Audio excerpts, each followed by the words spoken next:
Good evening and welcome to the Pompey Politics Podcast. I'm Ian Tiny Morris. And I'm Simon Sansbury.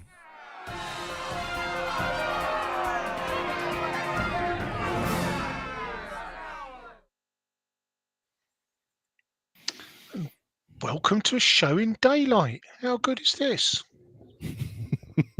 Yes, a show in daylight. We are indeed in daylight. Rather than Long may it looking, last. well, indeed, rather than me looking murky and ominous with the backlit. So the sun is still streaming in. It's been all rather spring-like today. Full of Mothering Sunday. You have a good one? Yes, indeed. A strangely organised Mothering Sunday for me, which is not quite normal. I must admit that. You know that my sister and I did our did our duties with regards to our mother, Indeed, because she left you and your two boys to arrange some cookery. Yes. No, we were in the kitchen today. It was a roast loin of panage pork, roasted new potatoes with red onion and garlic, rainbow carrots which we honeyed, and then there was some buttered asparagus and purple stem broccoli, and then my youngest knocked together hazelnut warm chocolate brownie with clotted cream ice cream. So yeah, we were pretty epic today, I have to say, even if I say so myself. Even if you say so yourself, Yeah. that does indeed sound great. Sounds very yummy. Yep. No fingers were lost in the making thereof. No fights. Well, that's good. Yeah. We'll take that. No fingers and no tempers. No, there are no tantrums, no nothing. No. It was all very balanced and all good. So a bit of a continuation from last week, because we got involved, didn't we, in the machinations of the wheels of local politics, and ran out of time, and so we got a bit of local, and then a bit of analysis of the lovable scamp that is Rishi Sunak and his spring statement. Indeed, yes. It's an episode kind of two halves. So yeah, we didn't quite fit it all into May the 5th be with you last week. So there were two elements of the last full council meeting before basically the council goes into election mode. So the local elections in May, of course. So the two subjects that we didn't cover last week that we wanted to were motion 15F. About the constitutional review, and 15G about the local plan.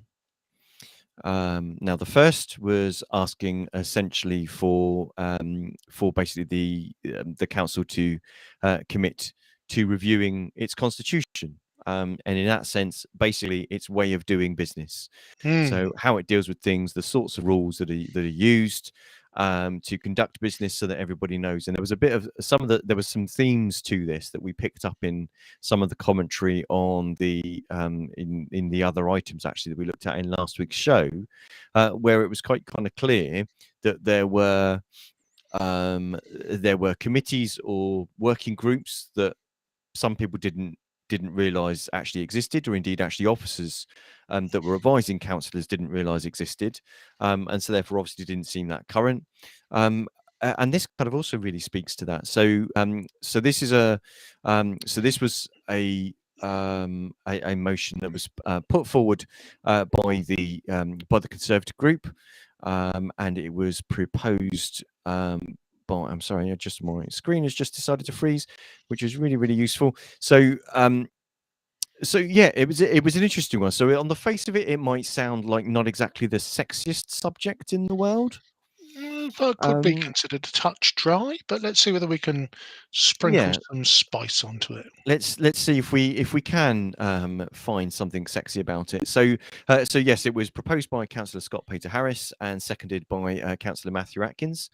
So essentially, what it was calling for was basically a review of how the council does its business, and kind of how it does. Now, I must admit, when I first saw the subject title, I thought, oh, this is going to be kind of something about getting into the weeds of whether we have all-out elections or whether we elect in thirds like we currently do. So every 3 out of every 4 years, there's a councillor up for election in each ward, as opposed to all 3 of them being up for election at the same time. That's not actually what this is about. This is just about actually the day-to-day way that meetings are run and what the expectations are. Really,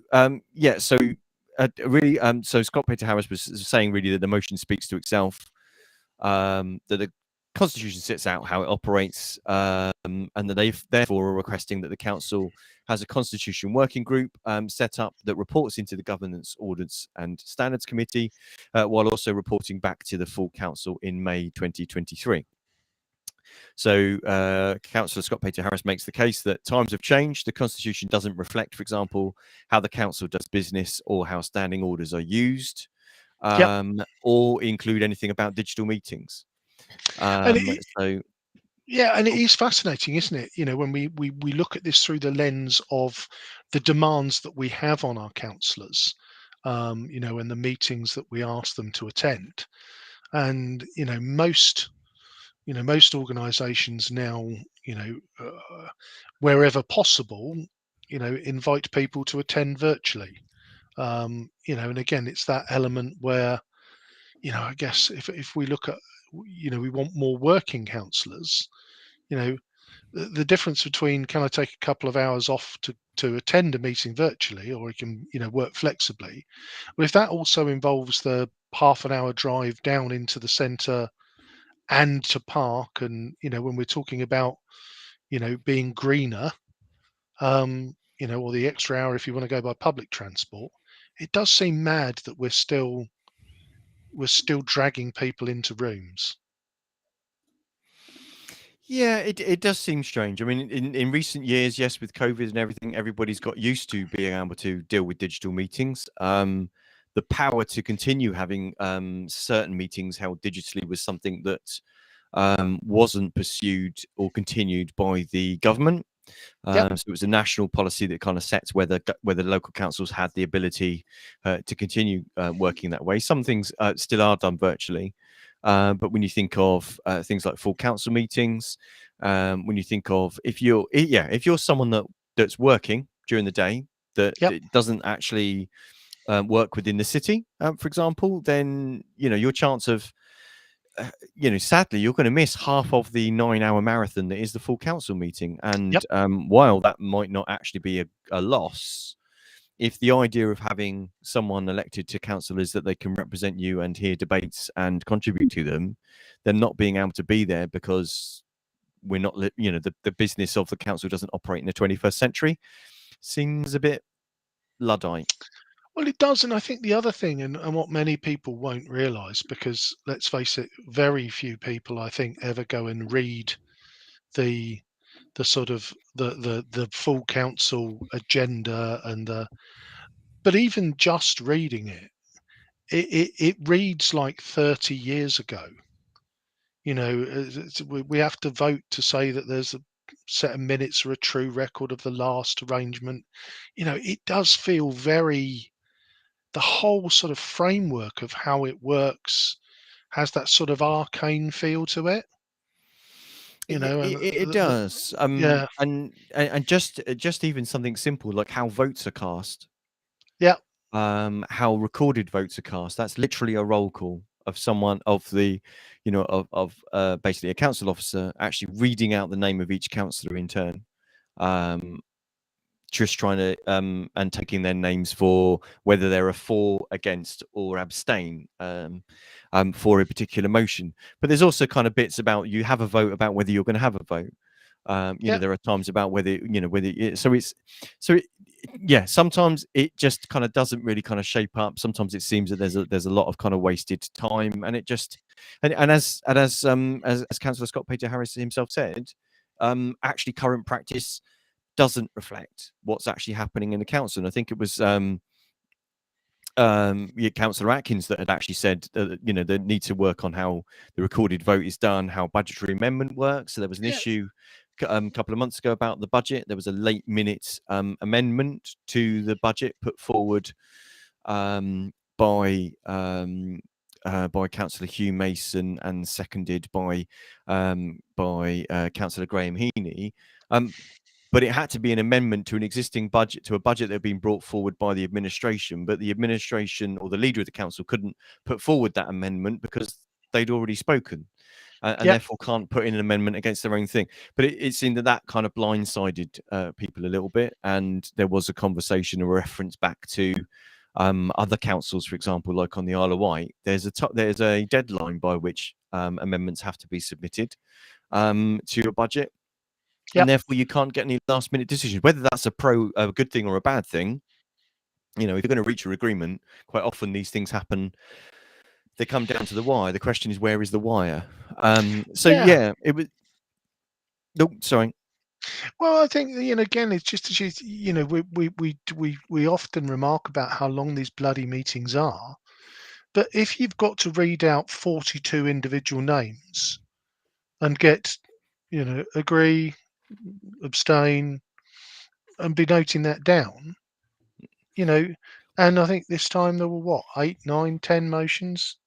That's half an hour of your life you're never getting back. Well, to be fair, that doesn't always happen. So it's only when someone asks for a recorded vote that the vote is recorded that way. Right. So when a vote is needed, it can either a member can ask for it to be a recorded vote. So that literally has to go through the roll call.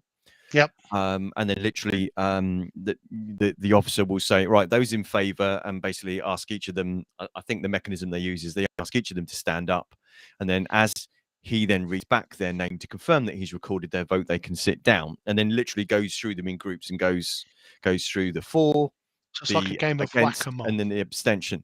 So in that kind of respect, in sense, but otherwise, sometimes motions go through unanimously because no one's called for a recorded vote, and everybody said no. Or if it's not unanimous, then actually there's effectively kind of like a show of hands or a kind of a standing, but it isn't done as the roll call. So, but again, either way, those things take time. Yep. And there are Zoom. much simpler ways to record votes, and to record them. I'm not being funny. To record them instantly. Yeah. If people watching, I don't know, watching The Voice or whatever can vote for, or I'm trying to think of these popular TV things. If you can do all of that, then it's not beyond the wit of humanity, is it, to be able to actually find a way to do those things? Councillor Atkins, Zoom has a standard poll function. It does, yes. But the council moved off of using Zoom and went to Teams because of concerns about Zoom's security. Although those seem to stem from someone in the government actually posting the link to the Zoom meeting that they were sharing on social media that they were going to, which is not really a grand idea. No amount of sophisticated security on your computer will protect you from a user that's an idiot.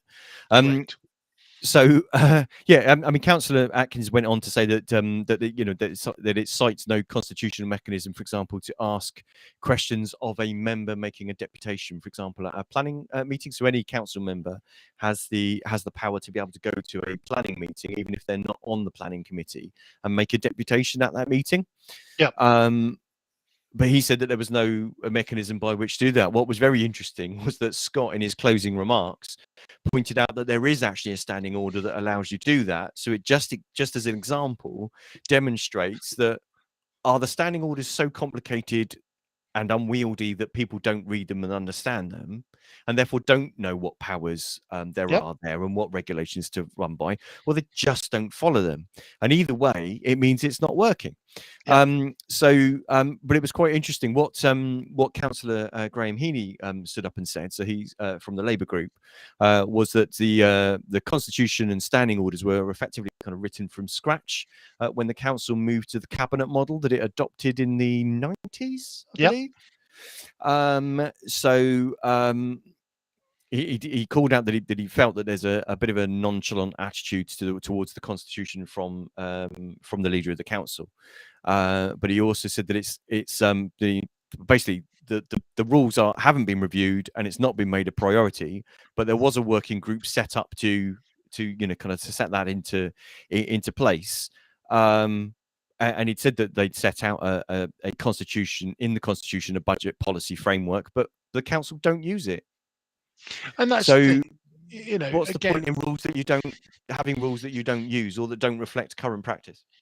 yeah, and that's the key, isn't it? You know, again, the defense of, well, we wrote it bottom up in the 90s is, you know, again, much as it makes me feel dreadfully old, the 90s was 22 years ago at the earliest. Yes, You know, so and the kind of the farcical nature or the pointing out of actually the demonstration of the ineffectiveness of it was that the leader pointed out that the council leader pointed out that Simon Bowsher is one of the people actually on the working group, on the working party for the constitutional review. So such a group actually exists. But Simon Bowsher, who's the leader of the Conservative group on the council, pointed out that he wasn't aware that he was still a member, because as far as he concerned, he was aware it hasn't actually met. But it just cites an example of how and he gave a really brilliant example of how at a previous amendment to the constitution and the standing orders, two of the things that were being limited. One was about one of the standing orders about challenging basically making a point of order to challenge something that had just been said, and the other one was about reducing the amount of time in debates that each councillor gets from 6 minutes to 5 minutes. And the council had spent so long debating in opposition to the idea of you can only debate for 5 minutes instead of 6 minutes, that they proved the point of why that was necessary by not getting to remember that actually they were moving a standing order about point of order, and then accepted the amendments to the standing orders. And then at the next council meeting, when someone tried to use the standing order that says actually as a point of order, effectively what you've just said isn't correct, the Lord Mayor who chairs the meeting had to point out, well, that standing order no longer exists because last month we voted to get rid of it. oh So if God. any, that's just a Yeah, beautiful yeah. example of there are these rules, but it seems that you all don't understand what they are, and they're written in such a way that they're legalese, and basically they're not written for people to really kind of understand in plain English. And several of the councillors, led by Rob New, was saying that it needs to be given time and it needs to be given priority. But he also pointed out the inconsistency that so the monitoring officer, who seems to be someone that the councillors can speak to if they've got concerns about basically the service that they're receiving from particular officers, that officer needs to be independent, because how can a councillor report a concern about how a particular officer or director has conducted themselves or has responded to a request if that monitoring officer has to report to said person that's being Yeah. reported? If you look at any form of grievance or disciplinary action, your appeal doesn't go to someone that reports to the person you're trying to raise a grievance about, does it? That's just nonsensical. So It yeah, does. there's just it needs some common sense. It needs a shake up. And it needs it needs to be done. It was interestingly asked for as a recorded vote. Yep. But in a departure to what they normally do, the council, the audio of the recorded vote wasn't carried on the live stream. Oh. So although it took place as a roll call, we didn't hear what it was. But Oh. it passed without any votes against it anyway. Yeah, and the only other thing I see there, though, Simon, is that, again, this is something we need to do. It's an absolute mess. We'll report back in May of 2023. Yes. Does it That'd take be us a year to do that? well, it's going to, because we don't have to report back to May 2023. So no one is going to turn up into September with the words, "Don't worry, kids, we rattled through that. Here it is." And what happens if the people presenting it back don't get re-elected in May 2023?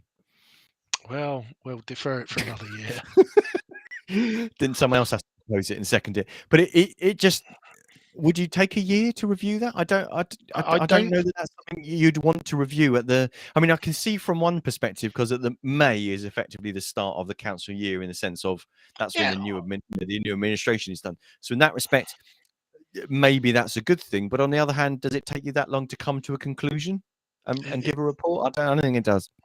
I But think it what, can if you want to give it that long. As most deadlines are. y- You start working on a lot of them the month before they're due. So, yeah, that how that dare you? one. Well, at least yeah, month, week. So that one's gone through. And then what was the final leg of the council that we had to cover?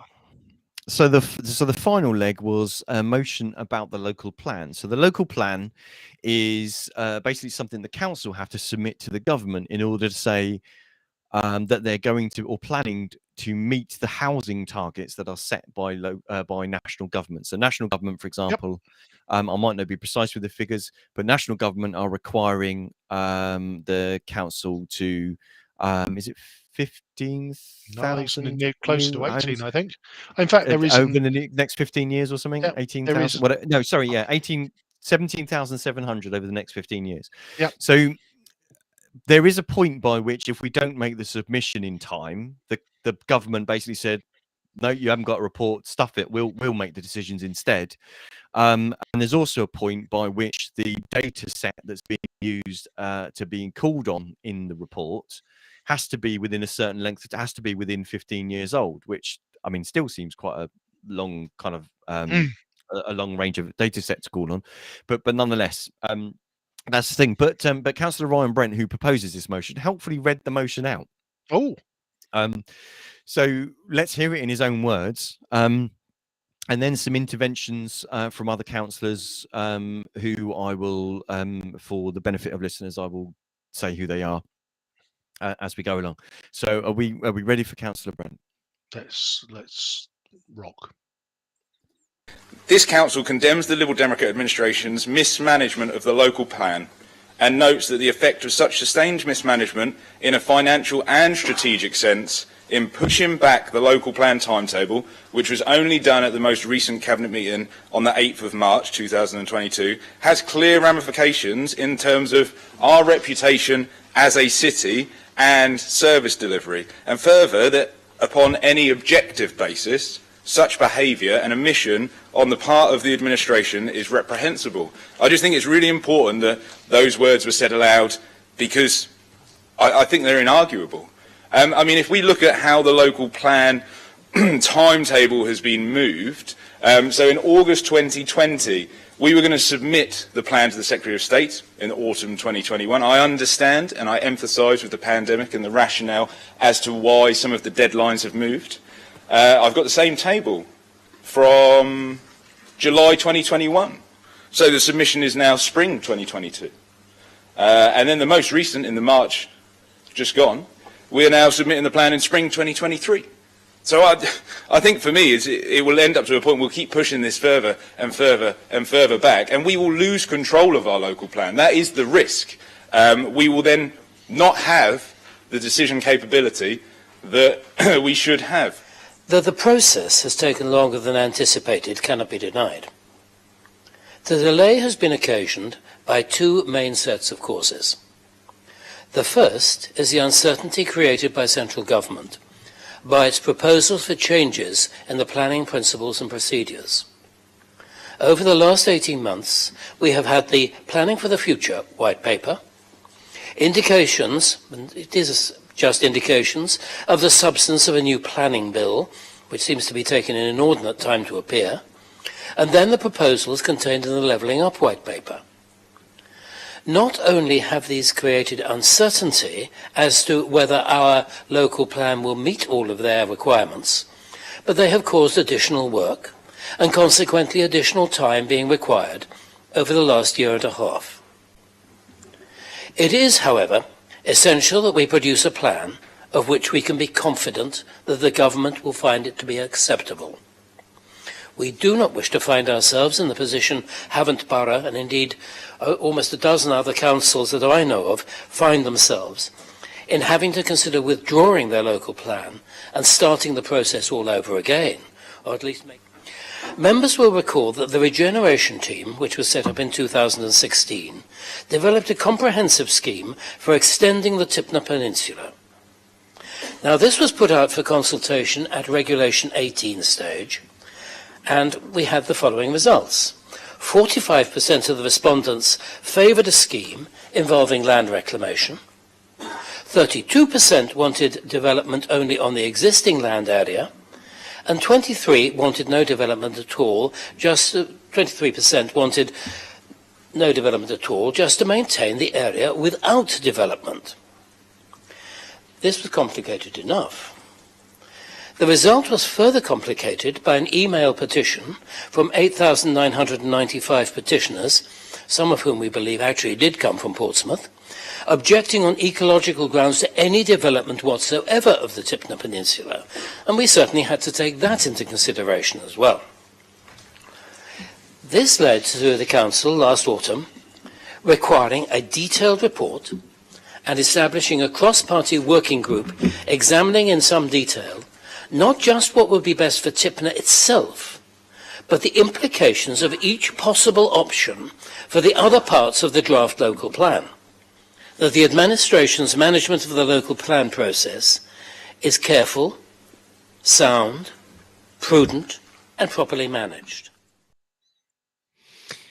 So, so essentially, we've got Councillor Ryan Brent there actually reading his motion out and making his case, and we've got some excerpts then from Councillor Hugh Mason, Liberal Democrat, for basically responsible for planning, giving his response. So just before we get into this, Scott Baker Harris, by the way, follows in the comments, has actually said that it will indeed take that long to do the review. So forgive us for being impatient. Councillor, that's if obviously it takes that long to do the review, then it takes that long to do the review. So we'll defer to his better. No, I don't think we. I don't think we will. I think. Okay. No, there's no review of anything takes. Well, it takes 12 months if you let it. So, but look, I think it will take 12 months with the processes and the approach that councils take to doing things. And I think there are parallels to what's just been read out. You know, there's an element of you've got to make a plan. I'm good with that. But the interesting piece for me, and I actually spent, I spent most of my career in planning, not house planning, but supply chain planning. And the fact is that the variables and the parameters that you base your plan on change, and they will always change, and your plan will have to flex and adapt. So there's an element of, listening to that there, if you say, well, things look like they might be changing, so I'm going to wait till all the change is finished, and then we'll have a go in a year's time. Well, I'm going to bet my left leg to an acre of Swedes that in a year's time there'll be more change flopping about, which means that, I know that the word reprehensible was used there, but I'm kind of in agreement. Got to grasp the nettle, haven't we?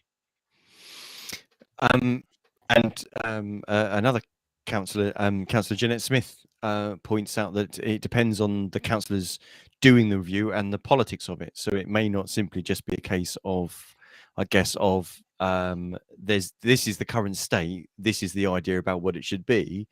There are winners and losers to any particular change, I guess, to what alterations you make to the mechanisms of how the council runs. So unless you've got the ability to drive through change without consultation, which no one has, then I guess that's perhaps the muddiness of it. But I must admit, I hadn't considered actually the political implications of it, because for example, previous things that would be it used to be the case that the administration would decide which nominations would be put to full council. But but I'm happy to be corrected. But was it one of the Lib Dem administrations that changed it so that all nominations submitted are put to council, obviously up to a certain deadline? I'm sure someone's about to tell me that that's complete rubbish and it's actually something different. But that's just an example. That's just an example of there is politics actually involved in the machination of how the institution itself works. Yes, definitely, and no, I do get it, but yeah, with regards to the local plan, so several other councillors weigh in, with Councillor Hunt from the Lib Dems making again the point about having Conservatives are having to start theirs from scratch. And making some sort of comment about Cosham councillors not wanting 800 homes to be built there. Councillor Brent responds, reminding him that Havant isn't in Portsmouth and that Havant Conservatives aren't Portsmouth Conservatives. And Councillor Atkins for the Conservatives bemoans the lack of progress and why haven't the Lib Dem administration appealed to the government to reduce the target. Something constantly mentioned is that there is an ability to write to the government and basically ask for the target to be considered. I'm not trying to answer it for them. I guess in order to evidence why that would be needed, you'd need to produce the plan, wouldn't you? I guess. You can't really say, excuse me, I need more time for this homework, without saying, well, how much have you done? It's almost like the one begats the other, doesn't it? Again, if you do the plan and you this one's an interesting one because I know that we did an episode on this a little while ago with Gerald Vernon Jackson, and which we talked about the nearly 18,000 homes that we were trying to fit into a cupboard that was already full. So I think there is an element of, to an extent, I'd have some sympathy with why this is proving difficult, because ultimately you go, oh, Tipner West, we can knock down a couple of the pubs that don't get used anymore, and we'll put a block of 8 flats on there, and no, I got nothing. So that ability to get to 18,000, I think is, well, I think most people believe it's a ridiculous ask, and there's no way we're going to get to it. But I guess it's that element of, until you nail down what it is you can do, and then go back to the government and say, well, okay, here's what we can do. Can we reduce the target to X? You're not going to know. No, exactly. You can't kind of just say no, we can't do it. You've got to be able to demonstrate robustly what you can deliver and what sorts of things you've tried to do. I mean, if you've ever been in a situation where you're trying to report that a project isn't on track or the KPI, targets aren't achievable, then you've got to demonstrate what you've done to try to mitigate against the challenges that you've faced and why you haven't been able to meet the target. You can't just say, yeah, I can't do it, Gov. That's just not going to work. So there's a kind of an interesting thing there, but of course there's the other thing that was mentioned earlier on in the council meeting, and we covered that in the previous episode, was the whole thing about the effectiveness and efficiency of the planning department. And that kind of being dealt with, that kind of being driven by difficulty in gaining and retaining staff, and basically just getting things done effectively, because it seems to be quite an inefficient kind of process that they have. But what's the point in planning to have 18,000 homes if no one ever actually gets planning permission to build any of the bloody things?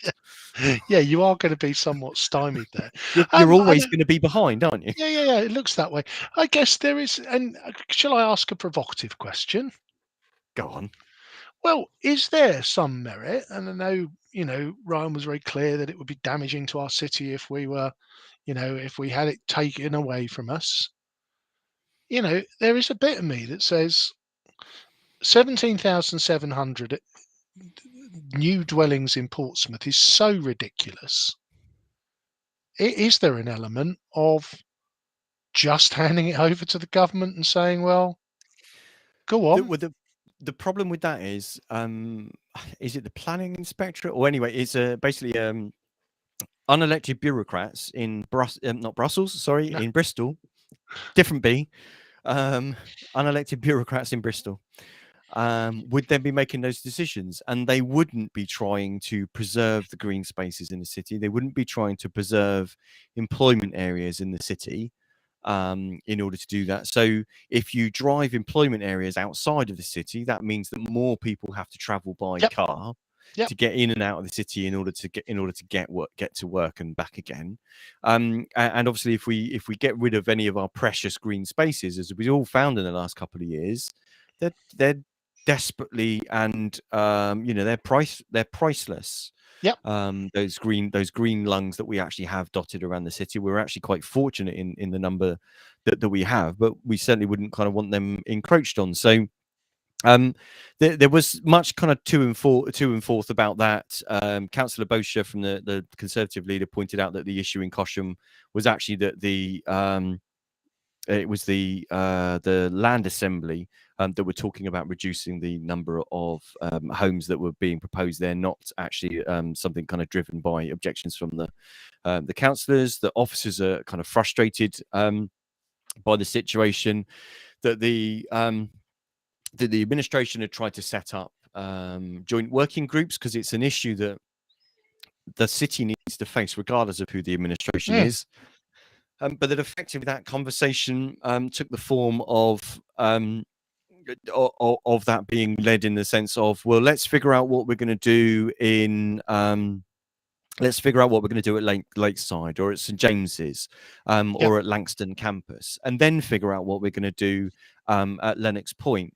When, as Councillor Bosher was pointing out, and what he was saying was that officers were saying, well, no, actually, you needed to do it the other way around. You needed to figure out if you're going to put, are you going to put 3,000 or 2,000 or 1,000 or none at Lennox Point? Because unless you know what that is, everything else that you do elsewhere in the city is going to be fundamentally driven by whether you are able to get a large amount of this development in that location. Because if you can't, that requires an entirely different mindset to the scale and density of development elsewhere in the city. Yeah, and I guess that's the and again, it's a bit of an abstract challenge, isn't it? Because as you say, if we hand it over to the unelected bureaucrats in Bristol, they'll wallop all sorts of housing developments on all sorts of spaces. Giving away control. We would be giving away control, but ultimately, that may be the only way to get 18,000 dwellings onto an island that's already full.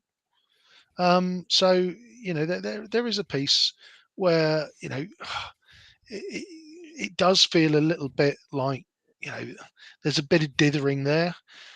So how did the vote go in the end? So that one didn't pass. Or did it? Hang on a second. Hang on. Let me check my notes. Sorry, I've gone to the. So yes, no, it did not. It did not pass because. Where is the? Forgive me. Sorry. Hang on a second. That's all right. Talk amongst yourselves or sing. Yeah. So. Yes. So the local plan. It got 14 votes for, 21 against, and 1 abstention. So the old Lib Lab alliance in full swing. Anything the Conservatives put up, we're fully against. But that's not true. And I'm not going to list the examples of the opposite now, but there are plenty of times where that doesn't happen. So let's not play with the facts. Well, that's a different question, isn't it? So here we are at 6 minutes past 7. Do we want to move on to the big fish of the week? Uncle Rishi's spring statement. Well, now, to preface this, I am not a Sunak fan. Really? No. As a fiscal conservative, I think tax and spend is a McDonnell thing. It's a Labour thing. And if I'm honest, up until now, all I've seen from the charismatic and lovely, warm Rishi is tax and spend. And that doesn't work for me as a method of government. And so I was awaiting his spring statement with some trepidation. But yeah, first impressions. Are you asking me, or are you? Yeah. I thought. I didn't follow it live. I was at work, but to me, it was a nothing and something budget. Not even a something and nothing budget. It's not so much a give with one hand and take with the other. It's take with one hand and give with the other. To me, the bits that it does to help aren't enough. The bits that it does to address the inequity in basically who's quite literally footing the bill in our cost of living crisis. He chose instead to not to tax the extraordinary wealth of gas and oil producers, to be able to help support the economy, or to support those in most need. There's some piffering away. There was a decrease in the basic rate of income tax from 20% to a whopping 19%. Doesn't come in till April next year.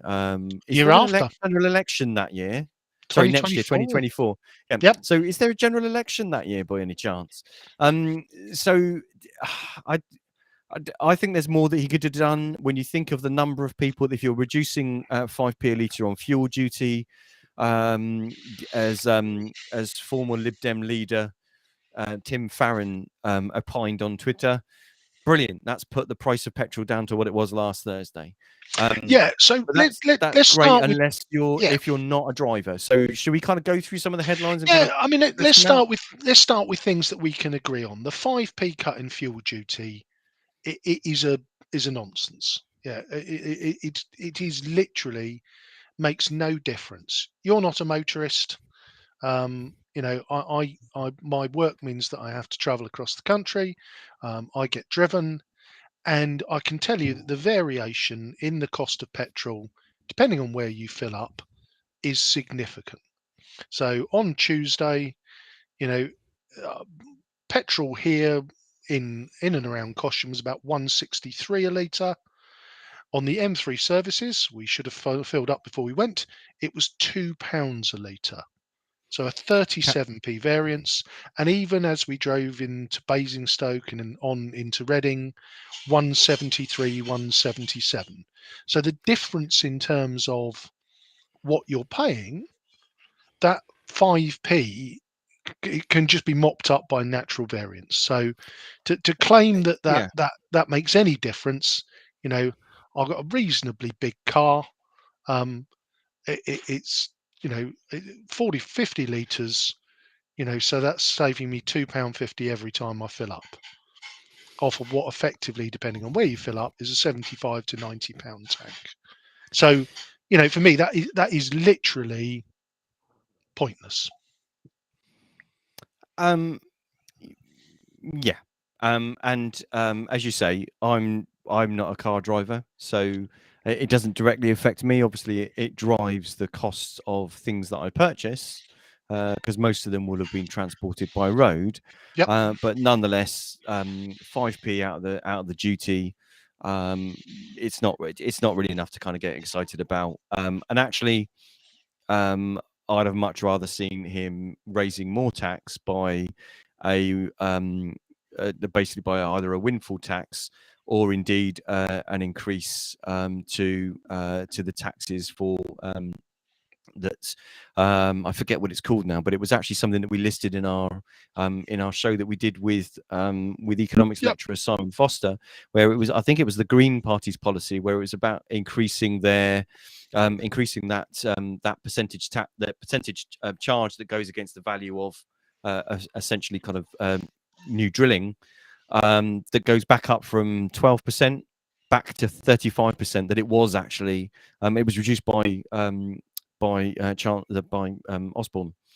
So it's, there are, and if, because let's be honest, at the end of the day, what makes my head scratch a little bit is that this is a party that talks about how much better control it has over money, and how much it understands how business works, and how much it understands how the market works. But the issue with gas price is supply and demand. Yeah. It's because there's a limited amount of supply and there's a huge amount of demand as other countries demand ever more gas. So the way to get off of that merry-go-round, you can do some things in the medium and short term to try to isolate or mitigate the fluctuations in the international gas market. But the way to get off of that merry-go-round is to get off of needing gas. And the same applies to oil. And I think that's true, and I think that's where that medium term investment comes. And we touched on the green levy, and there is an element of, that's a percentage. So obviously, if your bill increases by, it doubles, the amount that's going to the green levy doubles. So I'm a bit kind of there's a bit of me furrows my brow at that. I think we can agree that I think the Chancellor did miss an opportunity. I'm not in favour of taxing business. I don't think it's a particularly progressive way to generate growth. But I think when there's an extraordinary circumstance like there is at the moment, then not to effectively place a levy on the fuel producers and the energy companies on the profits that they make, I think is a missed opportunity. Yeah, I think there's something. I mean, at the end of the day, to fundamentally not be taxing oil producers, and using that money to directly fund or subsidize Yeah. the switch away from that, in the same way that, not be funny, in the same way that you use the tax revenue from cigarettes to fund the NHS in part. Yep. Because ideally you'd want actually to prevention would be better than cure, but if there's a harm that's being caused, then there should be some form. That's one of the things that you use taxation for, isn't it? Is to try to moderate behaviour, or at least to gain revenue from things that aren't essential, that need to be done. And there's a lot more we could be doing to be investing away from fossil fuels. Now, a lot of those things aren't going to happen overnight, so there are some questions about kind of medium term stuff and how you sort that. But successive governments have bottled the question about whether to build nuclear plants, have bottled the questions about whether to build enough green infrastructure. So to get us back on topic, sorry, I've gone a bit off piece there. One of the things that was interesting was about removing the VAT on low carbon technologies, so like solar cells, solar panels, and wind farms. That's good. I would have liked to have seen him go further. I'd actually like to have seen that to turn, rather than go from taxing at 5% to going to zero, to actually make that a subsidy for those that need it to help. Because that's how you're going to drive the industry away from it. That's how you're going to help those in fuel poverty. And that's where I start to bulk a little bit, Simon, because I think there is an element of, I think you're right, but I think the in terms of subsidy with things like heat pumps, with things like solar, I don't think it helps those that are in fuel poverty. I think it, I think it, and I'm going to say this, I think it helps people who are comfortably middle class and earning decent money to make good and better decisions about the way in which they heat their home or they provide electricity, because there's a capital outlay to a heat pump and there's a capital outlay to solar panels, which, let's face it, if you are close to being in fuel poverty, a subsidy of £1,000 towards a heat pump isn't going to help. Isn't going to scratch us. No, to be fair, that's what I mean was that you target that rather than just outright subsidizing all of those developments. You target those are the people that actually are struggling to afford them, because otherwise, at the moment, with the levies that are necessary to change our infrastructure and to change our economy to a zero carbon economy, it's going to be the people with the least amount of money that can't afford to get those benefits, to get into to key into those benefits. So yeah, I completely agree with that. But let's have a look at some of the other headline stuff. So look, and one which I am really impressed with. You know, as you know, it's been Conservative policy to keep raising the personal tax threshold. Brilliant policy. Liar. Brilliant policy. It has been for the last 14 years, 10 years at least. I can't remember whose idea it was. Let Yes, history. you can. I think I can, yeah. So look, that for me has been a really, for me as a fiscal conservative, the person that earns gets to keep more of the money that they earn. It sits really well with me. So if I look at April and the minimum wage going from 8.91 to 9.50, I'm happy with that. I was am I uncomfortable? I'm in two minds about the national insurance, the 1.25 rise that's sort of hypothecated for the National Health Service and then for social care. But for me, when Rishi announced the rise in the national insurance threshold by £3,000, that for me is a game changer. I did some sums just before we came on air, and until he did that, somebody who was earning £18,000 a year, relatively modest, hardworking person, that they were going to be £8.70 a month worse off when that rise bit. And following Rishi's announcement, they'll be £21 and something better off a month than they are today. Now, £30 a month might not sound a lot, but I think if you're on £18,000 a year, a £20 rise versus an £8 or £9 cut, I think is significant. Well, it's better than that. The interesting detail, though, to watch out for is that normally the tax allowance, the income tax threshold, and the national insurance threshold actually increases by inflation each year. But what the Chancellor has done is actually leave them unchanged now until April 2026. So he's actually borrowing the increase that would normally happen and putting that front loading that to now, rather than actually allowing that to happen as inflation would take place anyway. So it depends what happens to inflation as to whether in a year's time that turns out to have been wiped out by actually the rise in inflation. I mean, inflation will have an effect, won't it? But I mean, ultimately, it's a 30% rise. It's going from 9 to 12,000. So, there is an element of, even with the worst kind of expectation of inflation hitting 8%, it's not a perfect solution. But I think this is where the challenge comes, in that there are no perfect solutions when you're in a kind of global economic situation where there are factors outside of your control. I mean, the only thing that I would say in terms of, and it's thanks to Claire Wilcox on Portsmouth Politics that pointed this out, and it was a very conservative thing, in that there were lots of or the focus was on people who were earning, people who were working, and assisting them.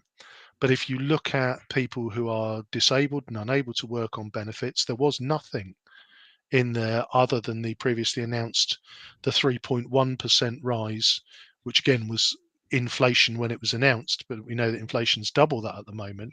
So I think that there is definitely there's an element to it which does mean that the poorest and most vulnerable in society have been a little bit left behind by those actions. Yeah, and also these moves are all about income and spend. Whereas if you're someone that's basically land banked millions of pounds worth of property that's possibly sitting vacant in several parts of the country or indeed in London, none of this is hitting you. No, no, no, and I think that's where. But this is where I think if I look at Rishi's budget, there was an element of, and I see this in forums, in that I think he wanted to show him that there were lots of murmurings about, he was not a Conservative Chancellor. So I think his final grand look, I'm a Conservative Chancellor, honestly, because I'm going to cut income tax by a penny in the pound in 2024. That was purely a gesture for his home fans. Really, you don't say. Yes. But I do say, because I'm prepared to be No, I'm being honest about these sarcastic in the things. sense of that was Yeah, really obvious. But yeah, it is. There's a degree to which he's playing to the home crowd. I know that you've often spoken about you would call yourself a very fiscally centered conservative, and you consider you've kind of balked at some of the things that the Chancellor's had to do over the last couple of years. But I just there's a bit of, I think some of the statements from the government were about seeing actually where things are, and maybe there'll be more in the autumn budget, or whether he's trying to basically see how things pan out in order to bribe us with our own money as we come up to the next general election. And he wouldn't be the first chancellor to do that, of course. So yeah, there's a bit. I don't think I don't think I'm the voter he was trying to convince, if I'm really honest. But nonetheless, I don't think he did anywhere near enough. There was lots that he could have done that wouldn't have hit working people, that would have actually brought money back into the government's coffers, where it needs to be investing in the green transition. It needs to be investing in helping the NHS and the economy recover from COVID, and there are ways that he could have done that, but those aren't choices that a Conservative Chancellor would make. No, and I think this is where, as we've found ourselves in the 3 years we've been doing this podcast, where the most divergence occurs is when, we all agree on what we want. We most of the times when we diverge politically is because we can't agree how we should pay for it or who should pay for it. And that Yes, tends to that's be true. where most political tension comes. And as I say, for me, the big positive is the fact that raise in NI threshold, means anybody earning less than £36,000 a year will be buffered from the national insurance rise. And you can argue that, if they weren't putting the NI rise in the first place, but again, as you and I have touched on in the past, there was so much noise during the pandemic, and even pre-pandemic, about the NHS, and how if there was a hypothecated tax that went direct to the NHS, that people would be happy to pay it. And I look at, for the national insurance piece, by applying it to that, it also applies to, will apply next year to people who have decent pensions. There's an element of the employer contributes to that as well. For me, that is the tax that people had been asking for the NHS. But there's an element of, when it comes to being time to pay for it, there seems to be a sort of reticence to say, well, yeah, I know I said I wanted to pay the extra tax for the NHS, but I don't really want to pay it now. But I think I get the point you're trying to make, but I think the comparison there was in with Lib Dem policy for the last several general elections, Yep. which was to put a penny on income tax, Yes. not on national insurance, on income tax, because income tax is a much more progressive tax than national insurance is. However, the Chancellor, by moving the threshold of of national insurance contributions to match those of the income tax, which, by the way, was a Lib Dem policy, of course, during the coalition. And I know that you were God, yeah, it teasing. was, wasn't it? Yeah, sorry. Yes. Yeah, my mistake. So that, yeah, I agree. That's a good move. And I like that. And there are some things that are good news. Things like the £500 million for the household support fund, which is spread to councils across the country to basically, help people deal with the kind of essentials over the winter. If you think of the one of the things covered that we mentioned in last week's was the 15 million of the 67 million that was available in our region that's going to Portsmouth City Council, that effectively will fund basically the council doing work to up to £20,000 per property to basically insulate them, or to basically help them reduce their energy bills with with the green developments, etc. So there are things there. Yep, I think that one's a particularly fabulous development, and I have my survey booked in for next Friday. 30's built, needs work done. So hang on a minute. Normally you're not in favour of the state paying for things that you could pay for yourself. Times and you are think hard. that people should control their money better. Times are so hard. you're quite so hang on. This is you being in favour of socialism now. No, work for a charity now. Different times, right? So looking ahead, next week it's the start of the hustings. Cosham, our very hometown. Yes, so next week we have our very first hustings of the 2022 elections. So we've got, so in Cosham, we've got Hannah Hockaday for the Conservatives, Ashgar Shah for Labour, we've got Helena Cole for the Liberal Democrats, and Mike Jerome from Portsmouth Independents. So join us at 6:27 next week. We'll have an extended show as we do the hustings, our first hustings show. If you've got questions that you'd like to see us actually put to those candidates, please do either submit them to us on our Facebook or email them to us at pompeypoliticspodcast@gmail.com. And we'd be happy to sift our way through those and put those to them. And we're trying to line up other sessions. It looks like actually the 10th, we're in the process of confirming it, but it looks like actually the next one on the 10th of April may well actually be the Copner hustings. So we're trying to line up other ones. We've got some good interest in Eastleigh and Craneswater. But if anybody listening, if they're not sure if their candidate has already said that they're happy to take part, then please encourage them to get in contact with us, or they'll be able to tell you whether they've already been in touch with us.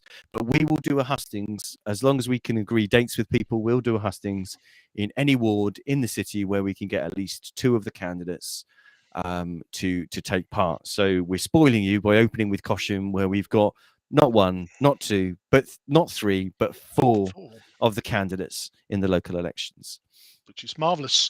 So you've been listening to the Pompey Politics Podcast. I've been Ian Tiny Morris. And I've been Simon Sansbury.